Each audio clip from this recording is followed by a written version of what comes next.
Hi friends, அஸ்ஸலாமு அலைக்கும். இன்னைக்கு வீடியோவில் என்ன பார்க்க போகிறோன்னா இறால் வறுவல். வாங்க எப்படி செய்யலாம்னு பார்க்கலாம். ஒரு பேனில் 2 டேபிள் ஸ்பூன் ஆட் பண்ணிக்கோங்க. ஒரு பெரிய வெங்காயம், 2 க்ரீன் சில்லி ஆட் பண்ணிக்கோங்க. இது வதங்குறதுக்காக 1 டீஸ்பூன் உப்பு ஆட் பண்ணிக்கிறேன். இது நல்லா வதங்கின பிறகு 1 டேபிள் ஸ்பூன் இஞ்சி பூண்டு ஆட் பண்ணிக்கிறேன். இஞ்சி பூண்டு வாசனை போன பிறகு நான் ஒரு பழுத்த தக்காளி ஆட் பண்ணிக்கிறேன். இது நல்லா ஒரு 5 மினிட்ஸ் வதங்கட்டும். அது கூட ஒரு 1/4 டீஸ்பூன் மஞ்சள்தூள், 1/2 டீஸ்பூன் பெருஞ்சீரகத்தூள், 3/4 டீஸ்பூன் மிளகாய்த்தூள், 1/2 டீஸ்பூன் மிளகுத்தூள் ஆட் பண்ணி மசாலா வாசனை போகிற வரைக்கும் ஒரு 5 மினிட்ஸ் ஆட் பண்ணிக்கலாம்.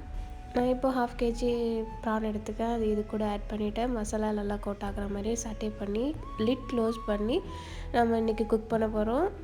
வாட்டர் எதுவும் சேர்க்காம லிட் க்ளோஸ் பண்ணி மீடியம் ஃப்ளேம்லேயே ஒரு 15 மினிட்ஸ் நம்ம இந்த இறாலை குக் பண்ணால் ரொம்ப சூப்பராக ரெடி ஆயிரும் இந்த இறால் ஃப்ரை. ஆனால் அடிக்கடி நீங்கள் லிட் ஓப்பன் பண்ணி அடி பிடிச்சிருக்கான்னு பார்த்துக்கோங்க. 15 மினிட்ஸ் ஆகிடுச்சு. இறால் நல்லாவே குக் ஆகிடுச்சு. மல்லித்தலை போட்டு இறக்கிடலாம். நீங்கள் இது போல் ட்ரை பண்ணி பார்த்துட்டு எப்படி இருக்குன்னு எனக்கு ஃபீட்பேக் சொல்லுங்கள். தேங்க்யூ.